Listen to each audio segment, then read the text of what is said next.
Culvers lived in the small, tranquil town of Cedar Hills, a place where crime was unheard of, and neighbors still left their doors unlocked. It was the perfect place to raise a family, or so James and Linda Culver thought. They had moved into their cozy two-story home nearly 2 decades ago, raising their only son, 16-year-old Ethan, who seemed like the ideal teenager, polite, intelligent, and reserved, with no known enemies or questionable habits. But one quiet Sunday morning in late September, that image was shattered forever. Linda Culver had gone downstairs to start her day as usual. The house was still except for the faint hum of the refrigerator and the chirping of birds outside the kitchen window. She filled a pot of water for her morning tea, trying to savor the peace before the chaos of the day began. Her husband James was upstairs finishing some work, and Ethan was, she assumed, still asleep in his room. She walked into the garage to retrieve some extra flour from the pantry. She noticed something out of place. A large metal bucket, usually kept in the corner, was sitting in the middle of the garage floor. Linda approached it curiously, feeling a strange heaviness settle in her stomach. It wasn't until she was standing directly over it that she saw something that made her blood run cold. Her hands began to shake as she stepped closer. Inside the bucket was a human head, and not just any head, it was Ethan's. Her scream echoed through the house, bringing James racing down the stairs. His eyes widened as he followed Linda's trembling finger, pointing at the bucket. Neither of them could speak, the horrific reality dawning upon them in slow, painful waves. Their beloved son was dead, and someone had put his severed head in their garage. But who? And why? The house became a crime scene within hours. Detectives swarmed the once peaceful home, taping off the garage and questioning the Culvers while forensic teams meticulously combed through each inch of the property.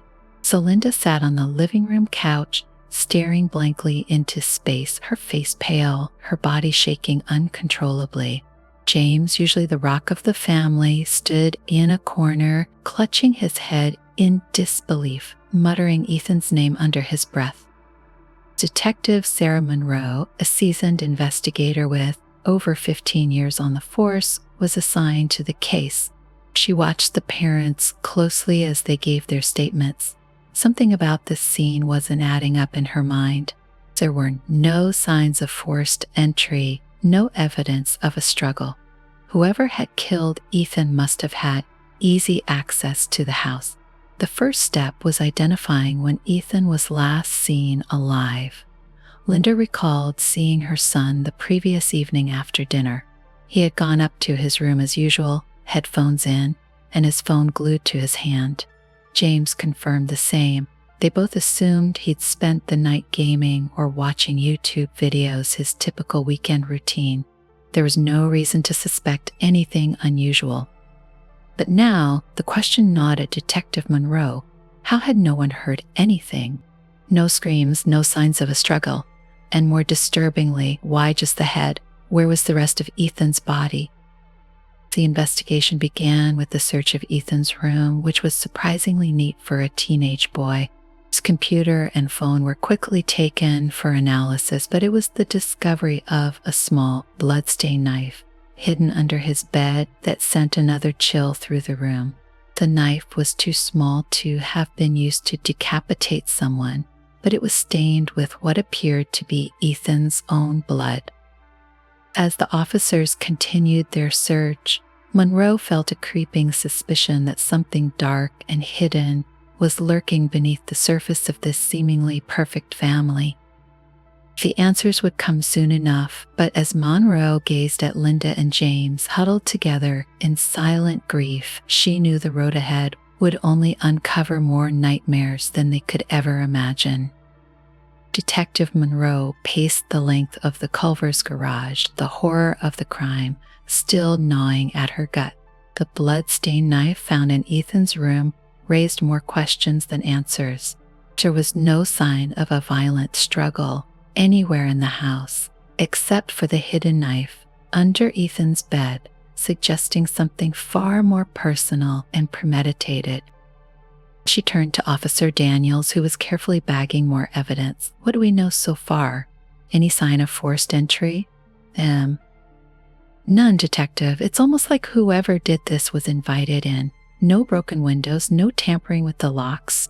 If I had to guess, the killer knew the family, or maybe was even part of it, he added, cautiously glancing at the grieving parents inside the house. So Monroe sighed and headed back inside, her mind racing. She needed timeline. Ethan's phone had been sent to forensics to analyze calls, texts, and location data, but it would take hours to extract any meaningful information. In the meantime, she focused on Linda and James, who were finally calm enough to answer questions coherently. "When was the last time you saw Ethan?" Monroe asked gently, her voice soft but urgent. James rubbed his forehead, his eyes bloodshot from tears and exhaustion. "Last night, around 10 p.m. He said goodnight after dinner and went up to his room. We didn't hear anything after that." Linda, her voice a whisper, added, "I thought he was asleep when I went to bed around midnight. His light was off, but I didn't check in on him." Monroe frowned. Something wasn't adding up. If they hadn't seen Ethan since the previous night, how did they miss the killer entering the house? Or had Ethan left his room sometime during the night, only to return hours later dead? The timeline was murky, and Monroe knew there were crucial hours missing from their story. Did Ethan have any friends? Someone he might have snuck out to meet? Monroe probed.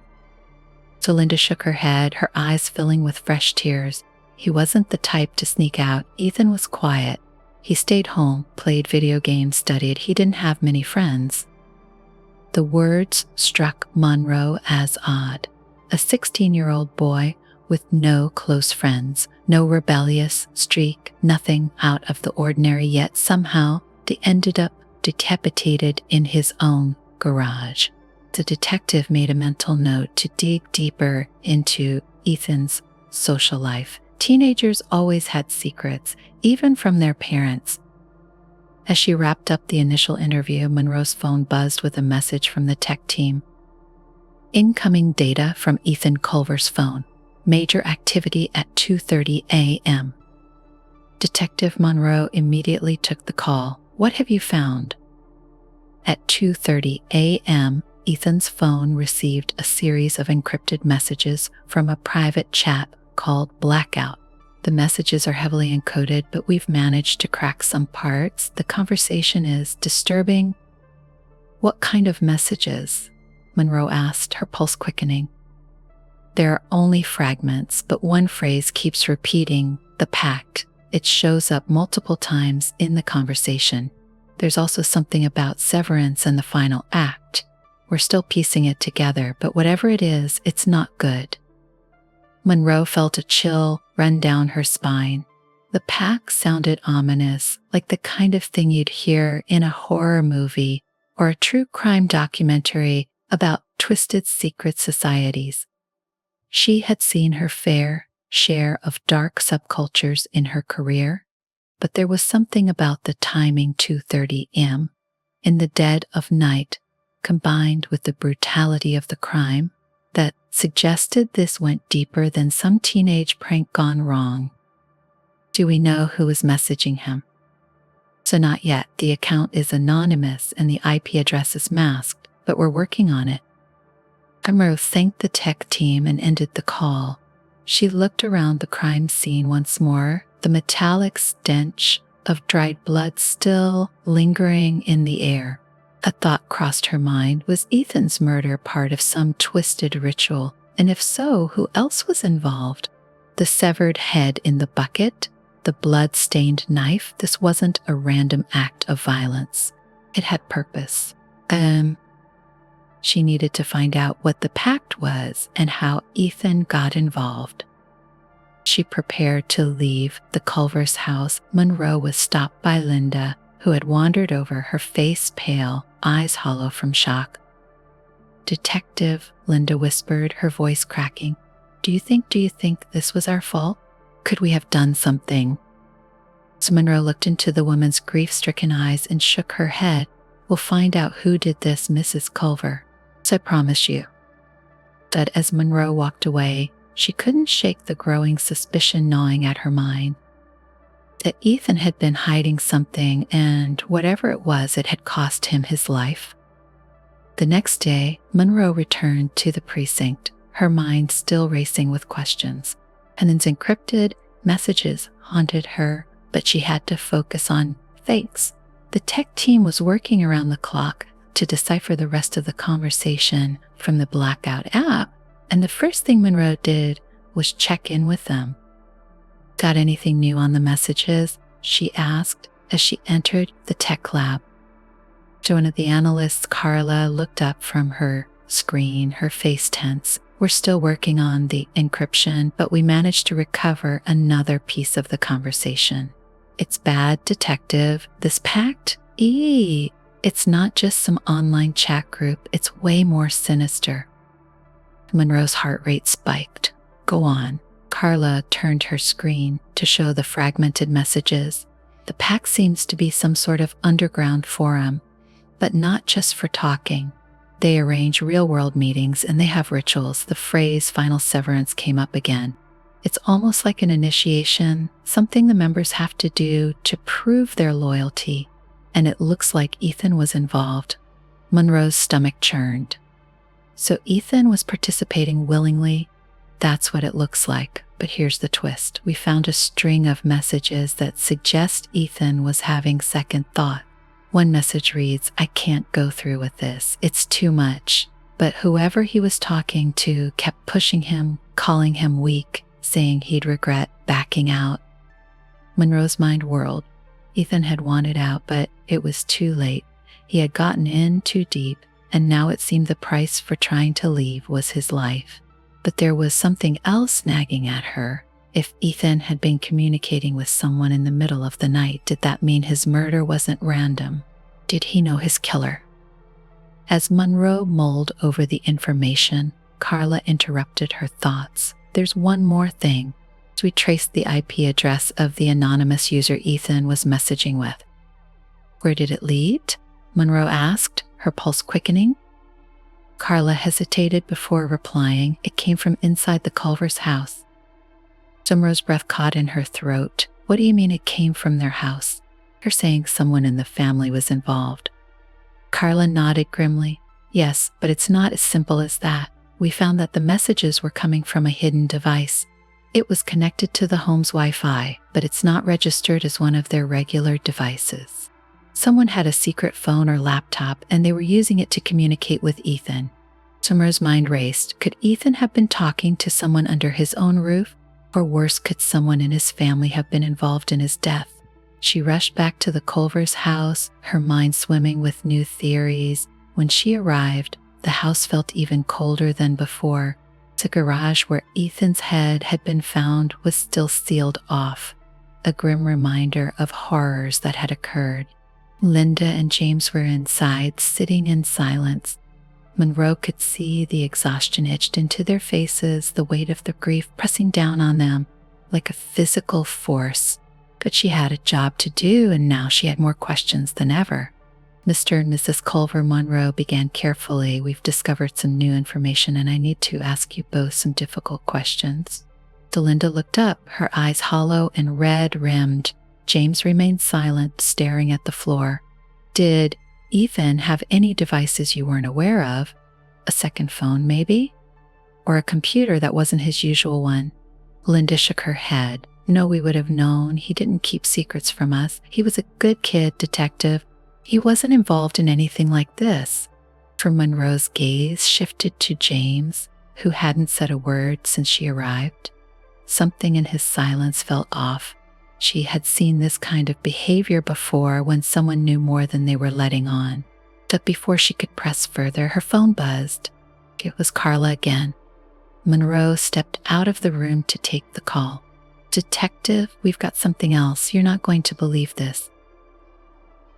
Monroe braced herself. What now? That hidden device we found, it was Ethan's, but it wasn't just used for messaging. So he was recording videos, video diaries, and the last one he recorded was the night he died. Monroe felt her pulse quicken. Send it over. Now. So within moments, the video appeared on her phone. She hit play, her heart pounding as Ethan's face filled the screen. He looked pale, his eyes dark with fear. In a trembling voice, Ethan began to speak. If you're watching this, I didn't make it, and I wanted to get out, but they wouldn't let me. They said I had to prove myself, but I can't do what they want me to do. It's gone too far. I'm scared, and I don't know who to trust anymore. Not even my own family. Monroe's blood ran cold as Ethan's last words echoed in her mind. Not even my own family. So the implications were staggering. Someone inside the Culver's home knew more than they were saying, and Ethan had paid the ultimate price for trying to escape whatever darkness had consumed him. But who and why? One thing was certain, this nightmare was far from over. Monroe stood frozen, staring at the video on her phone. Ethan's final words reverberated in her mind. Not even my own family. The truth was beginning to take a darker shape, one that suggested this wasn't just a case of a disturbed teenager, caught up in something sinister. It was something far more intimate, far more terrifying. Her mind raced through possibilities. Who in the Culver family had betrayed Ethan? So was it James, whose silence had been unnerving from the start? Or could it have been Linda, the grieving mother who seemed too consumed by shock to see anything clearly? As she re-entered the living room, her demeanor tense and determined. "Mr. Culver," she began, her voice stern but controlled, "I need to ask you some direct questions. Were you aware of any secret communications Ethan had, or anyone he might have been beating in the middle of the night?" James, who had been silent for most of the day, finally looked up. His eyes were hollow, but there was something else. There's something deeper, darker.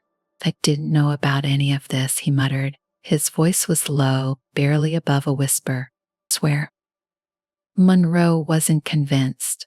What about his involvement with the Pact? Did Ethan ever mention anything about this group or his fear of someone in the family? James's face went pale. "What are you talking about?" Linda looked at Monroe, her face a mixture of confusion and fear. "What do you mean, someone in the family?" "Detective, are you saying that one of us?" So Monroe stared hard at them both. "Ethan recorded a video the night he died. He said he couldn't trust anyone, not even his own family. I need you both to be honest with me. Was there any tension in the house? Any arguments? Did Ethan seem paranoid or afraid of someone close to him?"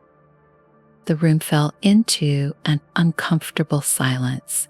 James's hands were shaking, and Linda stared down at her lap, wringing her fingers together as though trying to process what was happening. But the silence spoke louder than words. Monroe's instincts told her that the truth was right in front of her, and she was about to uncover something even more horrific than she had imagined. Just as she was about to ask another question, her phone buzzed. It was Carla again. "Detective," Carla's voice was shaky. "I've cracked the final piece of Ethan's conversation with the unknown user. You need to hear this." Monroe re-entered the living room, her eyes locked on James. She knew now he wasn't just hiding something. He was involved. "James," she said, her voice steady but cold, "I need you to come with me. We need to talk about Ethan and your connection to this group right now." James looked panicked, his eyes darting toward Linda, who was now staring at him in utter disbelief. What is she talking about, James?" Linda whispered, her voice trembling. James didn't respond. Instead, he stood slowly, his hands shaking as he pressed them to his face. Monroe noticed the subtle, almost involuntary movements, his eyes darting, his foot inching backward toward the door. She could feel the tension in the room rising like a storm about to break. "Don't make this harder than it has to be," Monroe warned, stepping toward him, her hand hovering near her holster. Suddenly, James bolted for the garage door. Monroe reacted instantly, racing after him as Linda screamed his name. The door slammed shut just as Monroe reached it. She burst through, finding herself in the dark, cold garage, the same place where Ethan's severed head had been discovered. James stood by the far wall, frantically trying to open the back door, but it was locked. His chest heaved with panicked breaths as Monroe closed in on him. "I didn't, I swear." Monroe kept her gun trained on him, her heart pounding. "Then tell me the truth. What was Ethan involved in? What is the Pact? And how the hell are you connected to it?" James slumped against the wall, his face pale and defeated.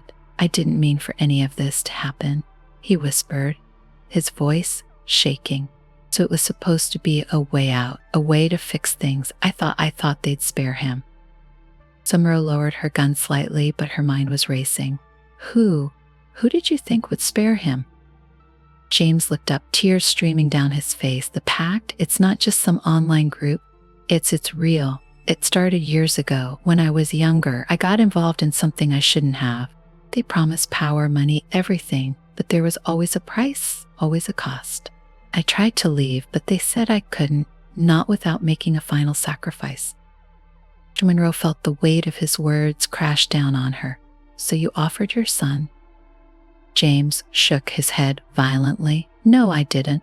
I told them he wasn't part of it, but they said it didn't matter.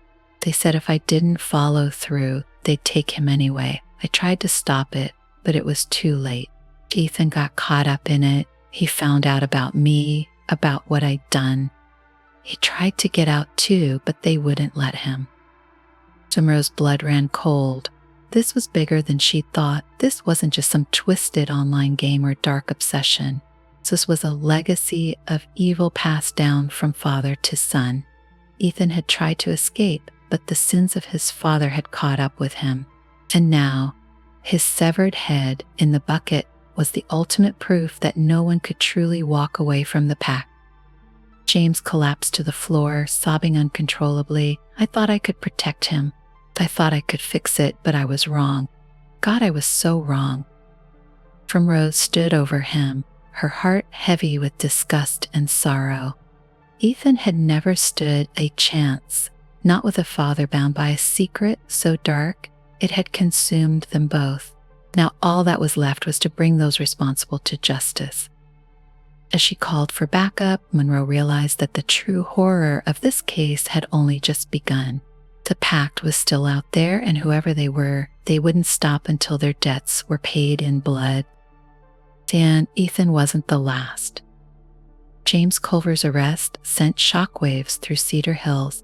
Small town, once known for its safety and tight-knit community, was now the epicenter of a twisted, horrifying crime that left neighbors locking their doors and watching each other with suspicion. Inside the interrogation room, Detective Monroe sat across from James. His face was gaunt, drained of color, his eyes red-rimmed from a night of restless guilt. It had been hours since his confession about the Pact, but Monroe still needed details that could break this case wide open. James was the key to everything, and if there was any hope of saving others, she had to know who else was involved. "Let's start from the beginning," Monroe said, her voice steady but firm. "How did you get involved with the Pact?" James hesitated, staring at the table. His hands were still shaking. "It was years ago, before I even met Linda. I was fresh out of college, struggling to find work, when I ran into a group of people who promised they could make my problems disappear. They had connections, money, influence, everything I thought I needed." Monroe leaned forward. "And what was the catch?" James swallowed hard. "At first, it was small things. Jobs, favors, they'd pull strings to get me into places I had no business being. It was easy to justify back then. I didn't think I was hurting anyone. But then they started asking for more. So they wanted me to participate in the rituals. It's part of how they keep control. It's not just about money, it's about power and blood." Monroe's stomach twisted. "And what exactly do these rituals involve?" James squeezed his eyes shut, his voice barely audible. "Sacrifice. They make people prove their loyalty by giving up someone close to them. So at first, I thought it was metaphorical, but I was wrong. Monroe's skin crawled as James spoke. And Ethan, when did they come for him? James looked up, his eyes filled with torment. When he turned 16, that's when they told me it was time. They said I'd been benefiting from their power for years, and now it was my turn to give something back. They wanted my son. Monroe could hardly believe what she was hearing. And you agreed? James slammed his fists on the table, his voice breaking. No, I refused. I told them I'd leave, that I'd walk away from everything. But they didn't care. They told me if I didn't offer Ethan up, they'd take him anyway. And if I fought back, they'd come for all of us, Linda, too. Monroe felt a cold fury rise within her. So you knew they were going to kill your son and you did nothing to stop it? James sobbed, his voice shaking with regret. I tried. I begged them. I even tried to get Ethan to run, to leave town, but he didn't understand what was really happening. He thought I was losing my mind. He got involved in those damn forums, trying to figure it out on his own, but they were always watching. They always knew what we were doing. So Monroe's mind flashed back to the encrypted messages on Ethan's phone, the anonymous threats, the talk of severance. Ethan had been right to be afraid. He had tried to break free, but the Pact's reach had been too strong. Who is running the Pact now? Monroe demanded. Give me names. James shook his head, his voice trembling. I don't know who's in charge anymore. The group's leaders change all the time, but there are families, old powerful families who've been part of it for generations. They keep it hidden, but they're everywhere. Lawyers, politicians, businessmen, they're the ones pulling the strings. Monroe's heart sank. This wasn't just a cult, it was an organization, entrenched in power and influence, operating in the shadows. They could destroy lives without ever being seen. And now Ethan was just one more victim in their bloody ledger. So Monroe left the interrogation room with a heavy heart, the weight of James Culver's confession hanging over her like a storm cloud. The Pact was a cancer buried deep within the town and possibly beyond it. As much as she wanted to storm in and arrest every single person involved, she knew that taking down an organization this large, this secretive, would require more than just one man's testimony. Back at the precinct, Monroe gathered her team for a briefing. We're not just dealing with the murder here. She began pacing in front of the room. This is bigger than any of us imagine. Ethan Culver's death is part of a larger conspiracy, one that stretches across powerful families and hidden networks.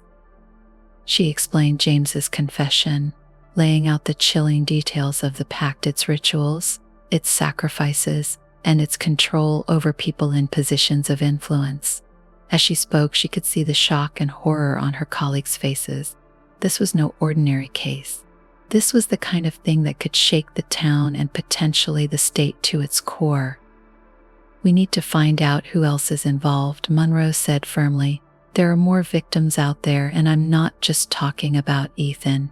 Families are being manipulated, forced into these rituals. We need to start digging into anyone who's connected to the Culver's business associates, friends, anyone with money or power. No stone unturned. Her team nodded, their faces set with determination, but Monroe knew this was only the beginning. The Pact had been operating in the shadows for decades, maybe longer, and unraveling its web of lies and murder would take time they didn't have if more lives were on the line. As the days passed, Monroe's investigation began to uncover disturbing patterns. There were other families, like the Culvers, who had experienced strange disappearances, unexplained deaths, and financial gains that seemed too good to be true. It all pointed back to the same thing, the Pact. But the deeper she dug, the more resistance she encountered. Files went missing, people refused to talk, and witnesses disappeared. So it was clear that the Pact wasn't just a local phenomenon, it was protected by those in high places. Monroe knew she had to move carefully. One wrong step and she could be the next target. But she couldn't walk away, not when innocent lives were at stake.